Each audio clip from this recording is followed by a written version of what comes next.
Together कर लिया, तो कुछ वक्त वहाँ बताते हैं नाम लेने के बजाय। लेकिन बहरहाल respected faculty members, respected parents and my dear students, आप लोगों को आज बहुत मुबारक हो। मैं इस बात का कायल हूँ कि जो भी आप वक्त सर्व करें, किसी भी महफिल में सर्व करें, वो एजुकेशनल होना चाहिए। कुछ चीज़ें बगैर हम सब उठ जाते हैं। अगर मैं तकरीर करता हूँ और उसमें सर ज़रा सा मेरी तवज्जो, बेटे जो है बेटी वो किस माहौल में जाके पढ़ने जा रहे हैं, तो जो बेटा ये आप लोग जो बीच पे उठ के जाओ करेंगे।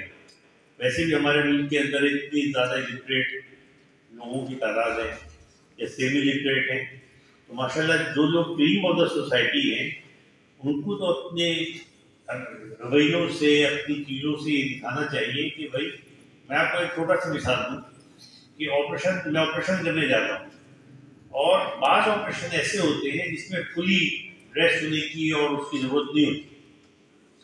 तो लेकिन अगर मैं देखता हूँ कि स्टूडेंट्स हैं या ट्रेनीज हैं, तो मैं फिर फुली ड्रेस हूँ, क्योंकि मुझे पता है कि बाद में ये कहेंगे कि रवि साहब ने भी इनको कम कपड़े पहने, तो हम भी इस तरह से पहन के आ गए, हमने भी पूरी स्टाइलाइजेशन की टेक्निक सब अप्लाई नहीं की। तो वो देख के फॉलो करते हैं।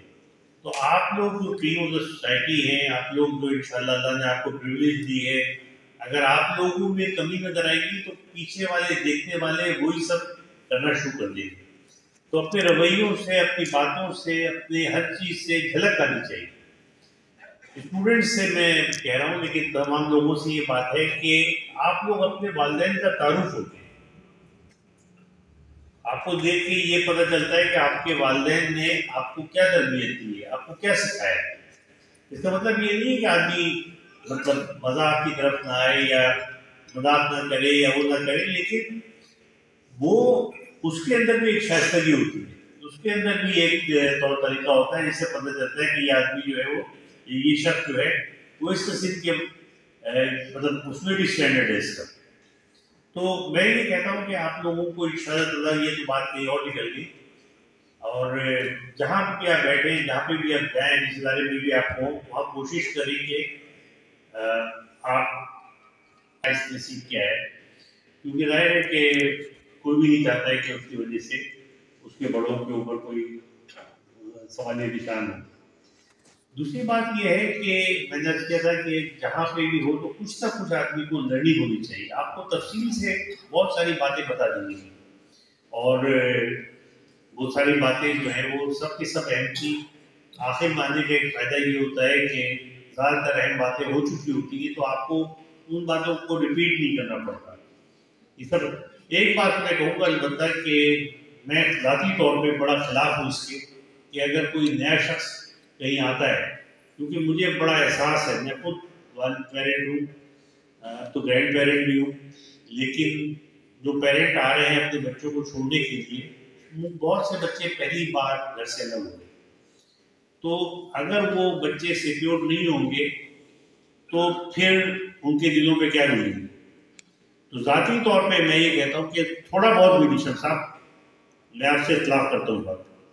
आई don't want any living to this children, they have come from far away, and I don't want anybody asking them for tea. I don't want anybody asking them for this thing. I want love and respect from seniors, no ragging at all. अगर किसी ने की तो मैं उससे बहुत सख्ती से पेश आऊँगा। This will not happen in this college. अभी ठीक है, जब आप कोलीग बन गए, 1-2 साल बाद सेटल हो गए, सब हो गए, फिर आप मजाक भी करें, आप बैठे कैंटीन के साथ बैठे, आप चाय पिए, आप सब करें। लेकिन ये क्या तरीका है कि एक सहमा हुआ शख्स आ रहा है और वो जो है उसको जो है आप फायदा उठा रहे हैं उसके सहमे होने का, और उसको और सहमा रहे हैं, जबकि आपकी जिम्मेदारी तो ये है कि उसको, उसके दिल को आप इत्मीनान दें, उसको सुकून दें, उसको ये बताएं कि तुम अपने वालिदैन से जुड़ा हो क्या है, कोई बात नहीं, घर छोड़ा है तुमने, कोई बात नहीं, यहाँ भी तुम्हें घर वाला कैफियत मिलेगी और घर वाला सलूक मिलेगा। अदम तहफ़्फ़ुज़ जो है वो एक ऐसी चीज़ है जो कि इंसान के कैरेक्टर को खा जाता है। इंसान को जो है वो बहुत सी देखिए, नेकी की एक चीज जो है वो बहुत सारी नेकियों को जन्म देती है। इसी तरह एक बुराई भी बहुत सारी बुराइयों का रास्ता खुलती है।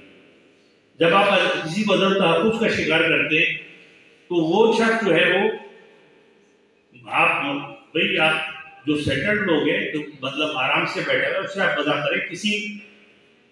कोई किसी सदमे का शिकार है, उसके साथ जाके तो आप मजाक क्यों करते हैं? हर बात का एक तरीका होता है, हर बात के एक होता है। तो I will not allow any repeat of any sort to my first year students. तो अगर कोई ऐसी बात हो तो आप मुझे मैसेज करें और मैं आके खुद आके उस चीज़ को सॉर्ट आउट करूँ।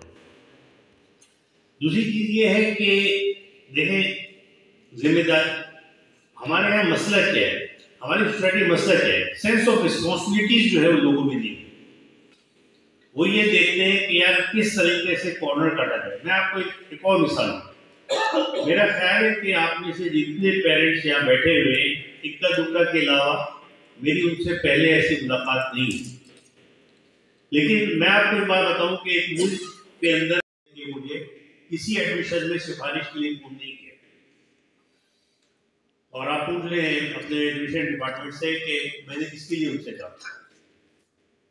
जो बड़े से बड़ा कोई मिनिस्टर, कोई हर डिपार्टमेंट, कोई जज जुडिशरी में हो, कोई हमारी मुहाफिजों में से हो, सीनियर लोग अपनी पोस्ट पे जाके ये सोचते हैं कि मैंने उनसे एक बात की। मैंने कहा ये बताइए कि जो बच्चा जिसका हक बन रहा हो, जो अपनी मेहनत से उस सीट को ऑब्टेन कर रहा हो, उसको मैं हटा दूं, क्योंकि 50 से ज़्यादा एडमिशन नहीं ले सकता। और उसके लिए किसी ऐसे शख्स को जिसका हक बनता हो उसका हक मानना पड़ेगा। तो एक 17-18 साल के बच्चे या बच्ची का हक मार के उसके पेरेंट्स के ख्वाबों को खत्म करके जो उन्होंने उसकी मेहनत की वजह से अचीव किया है, वो सब छोड़ के मैं आपके कहने पे एक ऐसे गुनाह कर दूं कि उसको रास्ते से हटा दूं, उसके दरवाजे बंद कर दूं। तो कह रहे हैं सरफ साहब, हमने तो एक छोटी रिक्वेस्ट की, आप इतनी लंबी चौड़ी बात कर रहे हैं। मैंने कहा ये बात है ही लंबी चौड़ी। जो बच्चा दाखिल हो रहा है और जो वालिदैन चक्कर लगा रहे हैं कि भाई हमारे बच्चे, उसको हम किस तरह छोड़ दें? ये तो उसको छोड़े बगैर आपकी जो सिफारिशी जिसके आप हैं उसको रख ही नहीं सकते। तो एक भी स्टूडेंट, अल्लाह का शुक्र, ऐसा नहीं है आप में से जितने आए वो सब अपनी मेहनत से आए, अपने हक के लेके आए। हमने सिर्फ ये किया है कि हमने इसके बीच में किसी को दीवार भी बने दिया। और क्यों करते लोग ऐसा? मुझे तो इतना दुख होता है इस बात में कि क्यों करते हैं। अल्लाह ने आपको एक पोजीशन दी है, इसलिए दिए कि आप एक 17-18 साल की बच्ची का हक मार के और किसी और को घुसेड़ दें आप उसमें। भाई आप फिर ट्राई करें, कहीं और ट्राई करें। अगर उसका नहीं बन रहा है, आप क्यों इस तरह से किसी को वोट डालते हैं? जब इस तरह से करें तो छोटी सी बात कह रहे हैं, ये छोटी सी बात है। एक शख्स की जिंदगी है, उसके वालिदैन के ख्वाब हैं, उसके खानदान की तमाम चीजें। आप कैसे उस छोटी सी बात उम्मीद करेंगे कि जब हमारा वक्त होगा तो अल्लाह ताला हम पे रहम फरमाएगा? तो ये चीज जिम्मेदारियां जो है ना, अच्छा जिम्मेदारियां जो है, जैसे बोलते हैं, जैसे आपने एक वक्त आया कि आपने नमाज पढ़ दी, नमाज नहीं फर्ज होती सिर्फ उस वक्त से जो है वो आपके जिम्मेदारियों, जो आपकी हैसियत है, जो आपकी पोजीशन, सारी जिम्मेदारियां आप पर आ जाती हैं। उनमें से एक जिम्मेदारी ऐसी है जो आपको शख्स साहब ने भी समझाया कि अपने वालिदैन का, उससे पहले अमीर साहब ने भी जिक्र किया और नदीम साहब ने भी किया, नदीम साहब ने, अपने वालिदैन की इज्जत का ख्याल रखना। तो अगर आप लोग अपने वालिदैन का रिफ्लेक्शन है, या हम दो आपसे तकाजे करते हैं मिजाज को। एक तो ये है कि पढ़ाई के अंदर जो है आप एक सिस्टम बना हुआ है।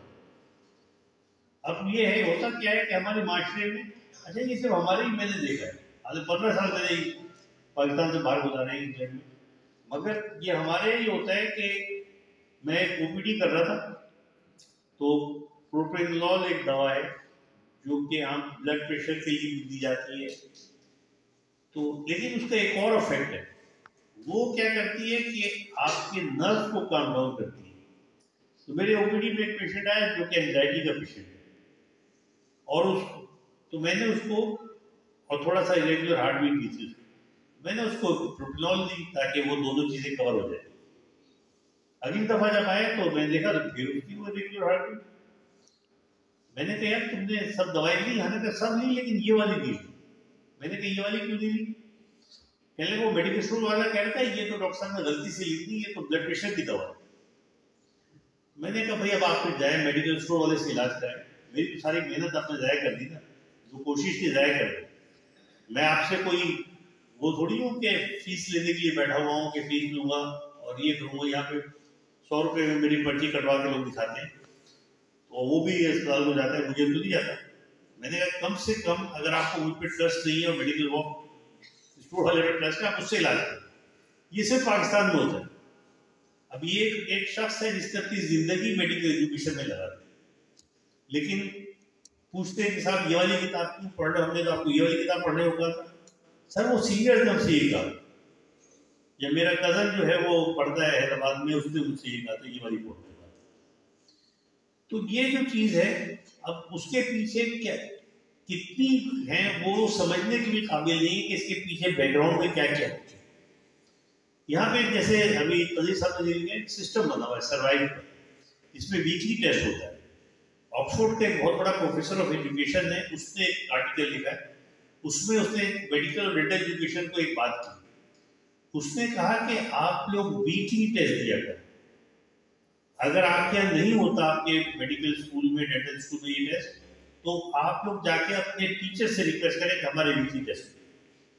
और अगर वो भी नहीं फिर भी नहीं होता तो आप पैसे देकर फला फला साइट ज्वाइन करें, वहां पे आपको ये हो जाएगा। आप पैसे दें लेकिन आप करिए काम। अब यहाँ पर क्या होता है कि हमारा जो सिस्टम है उसमें चीजें डिवाइड करके वीकली टेस्ट होता है।